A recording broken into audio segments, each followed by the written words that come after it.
నమస్తే అండి, మీ పేరు? నా పేరు అరుణశ్రీ అండి. ఏం చేస్తుంటారండి? హౌస్ వైఫ్ అండి. ఎక్కడ మేడం మీది?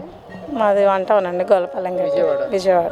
ఏంటి, నిన్న జగన్మోహన్ రెడ్డి గారు ఒక స్టేట్మెంట్ ఇచ్చారు. 2029 ఎలక్షన్ బ్యాటిల్ అనేది ఆయన ప్రకటించడం జరిగింది. మావిగన్కి సపోర్ట్ చేస్తే జగన్ కోటేస్తారు, అమరావతికి సపోర్ట్ చేస్తే చంద్రబాబు నాయుడు కోటేస్తారని చెప్పేసి ఆయన ప్రకటించడం జరిగింది. ఒక మహిళగా జగన్ గారి కామెంట్స్ ఎలా చూస్తారు అసలు రాజధాని విషయం? ఆయనే చెప్పేశారు కదండి, డైరెక్ట్గా అమరావతి గెలుస్తుంది, మా చంద్రబాబు నాయుడు గారే ప్రభుత్వంలోకి వస్తారని. ఎందుకంటే ఇలాంటి ప్రెస్ మీట్లు పెట్టి ఇలాంటివి చెప్పకపోతే మళ్ళీ జనాల్లో గుర్తింపు ఉండదని, ఇన్నాళ్ళు లేని ప్రెస్ మీట్లు ప్రజల సంక్షేమం కోసం ఏ రోజు ప్రెస్ మీట్లు పెట్టిన జగన్మోహన్ రెడ్డి గారు ఈ రోజు 2029 ఎలక్షన్ల కోసం మాత్రం ప్రెస్ మీట్లు పెట్టి బ్యాటిల్ ఈ శపథాలు చేయడం ఎందుకండి? ప్రజల సంక్షేమం కోసం ఈ 5 సంవత్సరాల్లో ఎటువంటి ప్రెస్ మీట్లు అయినా పెట్టిన దాఖలాలు ఉన్నాయా? ప్రజలు చూస్తున్నారండి, అన్నీ ఇలాంటివన్నీ గమనిస్తూనే ఉంటారు. 2029లో కాదు కదా, రానున్న 15 సంవత్సరాలు ఎక్కడా వైసీపీ ప్రభుత్వం అనేది కనబడనీయకుండా చేస్తారు. అంటే జగన్మోహన్ రెడ్డి గారి తీరు ఎలా ఉందండి రాజధానుల విషయంలో? ఆయన ప్రతిసారి కూడా ప్రెస్ మీట్ పెట్టి, అంటే ప్రతిపక్షంలో ఉన్నప్పుడు కానీ అధికారంలో ఉన్నప్పుడు కానీ మళ్ళీ ఇప్పుడు ప్రతిపక్షంలోకి వచ్చిన తర్వాత కానీ జగన్మోహన్ రెడ్డి గారి తీరుని ఏ విధంగా చూడొచ్చు అంటారు అసలు ఈ రాజధాని అంశంలో? ఆయన ఎక్కడికి వెళ్తే అక్కడ ప్రెస్ మీట్లు పెట్టుకుంటానికే పనికొస్తుందండి. ఇప్పుడు ప్రస్తుతం అదే చేస్తున్నారు ఆయన. ఈ 3 రాజధానుల గురించి ఆయన ముందు నుంచి పిచ్చోడి చేతిలో రాయిలాగే మాట్లాడుతున్నారు.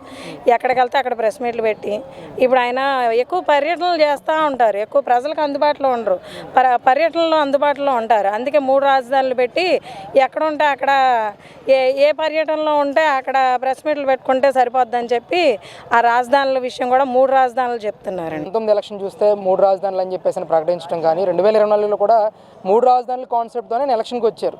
ఇప్పుడు 2029 ఎలక్షన్లో మావిగన్ అని అంటామన్నారు. ప్రజలు ఎవరు నమ్మే అవకాశం ఉంటుందంటారండి ఈసారి?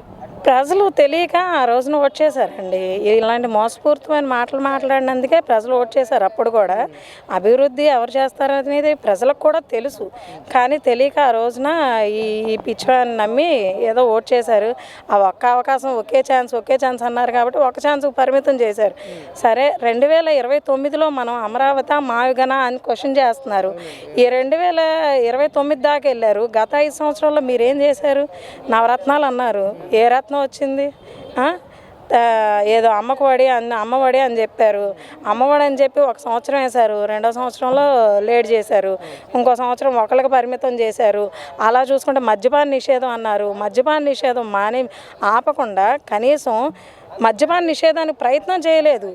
మళ్ళీ పిచ్చి బ్రాండ్లు తీసుకొచ్చి పేద ప్రజల్ని వాళ్ళ జీవితాలతో ఆడుకున్నారు జగన్మోహన్ రెడ్డి గారు. ఈ రోజున లక్షల కోట్ల రూపాయల స్కాములు బయటపడి తిరుపతి లడ్డూని ఎంత కల్తీ చేశారండి. ప్రజల మనోభావాలు దెబ్బతినేలాగా హిందూ సాంప్రదాయానికి విరుద్ధంగా అసలు కల్తీ నెయ్యిని తీసుకొచ్చి, కల్తీ మద్యాన్ని తీసుకొచ్చి రాష్ట్రాన్ని అధోగతి పాలు చేసి ఈ రోజున రాష్ట్రంలో రూపాయి నిధులు లేకుండా చేసింది జగన్మోహన్ రెడ్డి. ఈ 2029లో ఎలా మావిగన్ కోసం అడుగుతున్నావు నువ్వు? అసలు మావిగన్ ఏంటి? అసలు పిచ్చి మాటలు కాకపోతే మావిగన్ ఏంటి? అమరావతి పూర్వీకుల నుంచి అసలు మన హిందూ సాంప్రదాయం ప్రకారం, అసలు సాంప్రదాయాలు కాదండి, సనాతన ధర్మం ప్రకారం అమరావతి మన రాజధాని అని చెప్పి, దేవతల రాజధాని అని చెప్పి అన్నారు.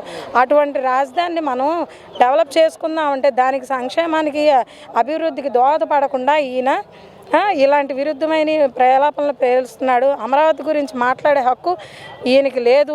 ఈ వైసీపీ నాయకులకు అడుగుపెట్టే హక్కు కూడా లేదండి. అమరావతి రాష్ట్ర ఆడవారిని ఎంత కించపరుస్తూ మాట్లాడిన రోజులు ఉన్నాయి. అమరావతి ఆడవాళ్ళు వేశ్యలతో సమానమని పోల్చిన రోజులు, వాళ్ళని లాఠీ ఛార్జీలు కానీ పోలీస్ స్టేషన్లకు గురి చేసిన చరిత్ర జగన్మోహన్ రెడ్డిది. గూండా రాజకీయం అనేది సృష్టించిందే జగన్మోహన్ రెడ్డి. అదండి. అంటే ఎలా చూడొచ్చండి? ఇప్పుడు జగన్మోహన్ రెడ్డి గారు చెప్తా ఉన్నారు, కూటమి ప్రభుత్వం మీద ఆల్రెడీ వ్యతిరేకత వచ్చేసింది ప్రజల్లో, రేపు ఏ క్షణాన ఎలక్షన్ వచ్చినా కానీ జగన్మోహన్ రెడ్డినే గెలిపిస్తారు, మనమే అధికారంలోకి వస్తాము అని ఆయన చెప్పేసి మాట్లాడుతూ ఉన్నారు. అసలు నిజంగా వాస్తవ పరిస్థితి ఏంటి? గ్రౌండ్ లెవెల్లో కూటమి ప్రభుత్వం మీద ప్రజలు సంతృప్తిగా ఉన్నారంటారు?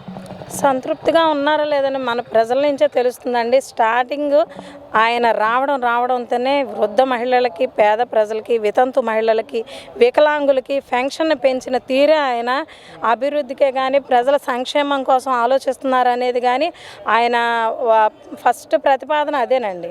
ఫస్ట్ ప్రతిపాదన. తర్వాత డిఎస్సి, మెగా డిఎస్సి, ఉద్యోగాలు లేక యువత ఎంతో వీధిని పడి ఉన్న రోజులు ఉన్నాయి. లోకేష్ గారి దయ వల్ల మెగా డిఎస్సి అనేది జరిగింది. ఈ మెగా డిఎస్సిని కూడా కుంభకోణం చేసిన దాఖలాలు ఉన్న మనిషి ఈయనండి.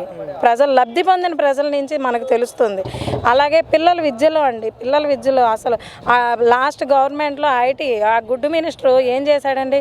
పూతరేకులు, బొబ్బట్లు, చేపలు, రొయ్యలు అయ్యండి అభివృద్ధి అంటే. ఈరోజు చూడండి అమరావతి వెళ్ళి ఎన్ని కంపెనీలు వచ్చినాయి. కియా మోటార్స్ కానీ, గూగులే కానీ, అసలు బిట్స్ బిల్ అని ఎంత పెద్ద పెద్ద కంపెనీలు వచ్చి ఉన్నాయండి. రేపు పొద్దున మన పిల్లలు వేరే రాష్ట్రాలకు వలస వెళ్ళిపోకుండా మన రాష్ట్రంలోనే మన కళ్ళ ముందుండి మన దేశంలోనే చక్కగా జాబ్ చేసుకునే పరిస్థితి ఉందండి.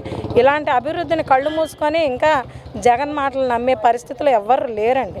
మళ్ళీ కూటమి ప్రభుత్వం అధికారంలోకి వచ్చే అవకాశం ఉంటుందంటారా? ఖచ్చితంగా రానున్న 20 సంవత్సరాలు కూటమి ప్రభుత్వమే ఉంటుంది, ఎన్డీఏ ప్రభుత్వం ఉంటుంది. ప్రజలు కూడా బాబు గారిని మద్దతుగానే నిలబడతారండి.